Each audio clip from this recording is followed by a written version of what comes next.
This conduit finish here is black enamel, very, very rare. When I first started teaching 18 years ago, all the conduit systems that I put in were in the workshop in black enamel.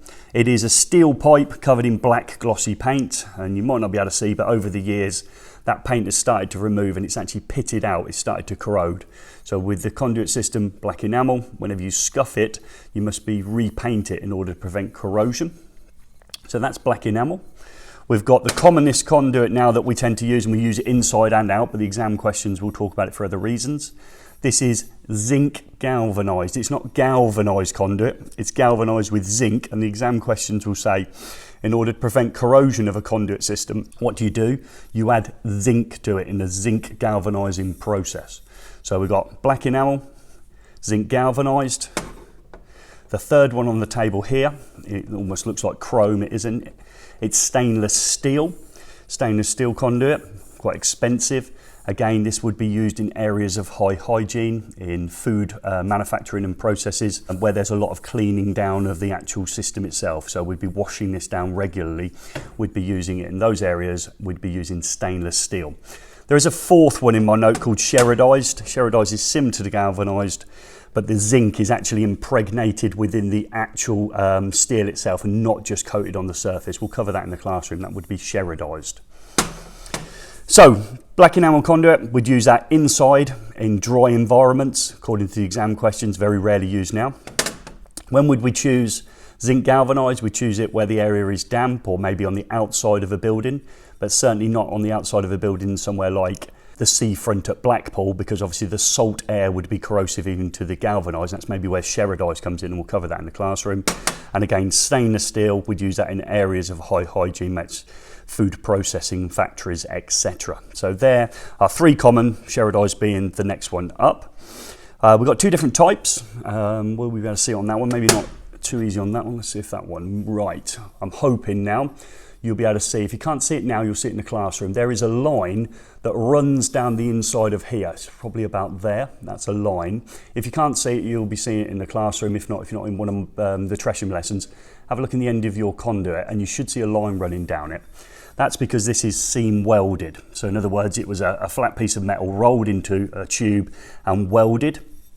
And that's the most common. So the most common type is seam welded steel conduit. They do a solid drawn one. Solid drawn one wouldn't have the line coming down it. It'd be pulled or extruded from one piece of material, so it would have no line. So what's the difference? Just quickly for this video, we explain more in the classroom.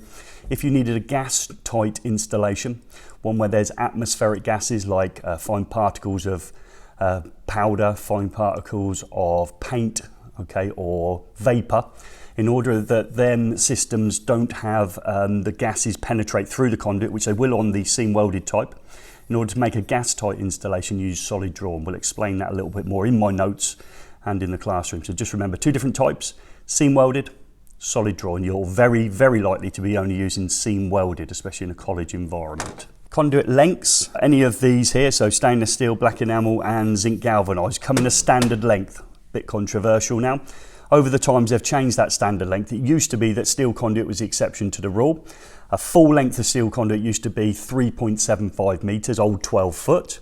Actually, as time has evolved, electricians have said, well, we can't get those in the tubes on top of our van. So they've actually reduced down the full length now to 3 metres. Be careful. The questions that I've got in the eFix Apprentice Hub, there's about 1,200 and there's about 600 in the installation theory section to help you with your exams. I still state in there that steel conduit comes in 3.75 metres.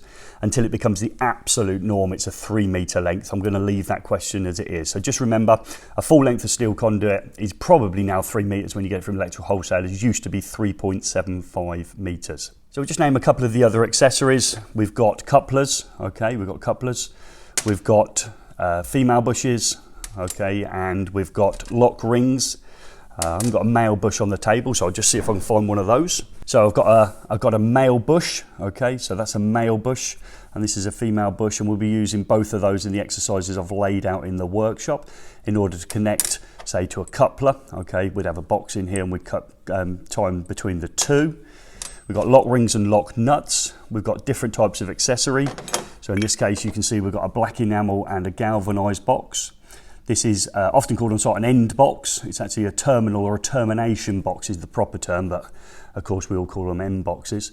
They've got a pre-threaded spout, so in other words the conduit itself would be threaded, like this one here. Conduit would be threaded and goes into the spout itself and then would be tightened off. So you'd wind it into here, tighten that off, okay, in order to make the connection, in order to get into a coupler.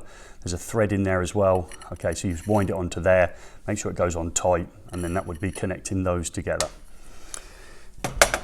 Conduit itself comes in different sizes, the size being the actual diameter, not the area, the diameter of the conduit itself.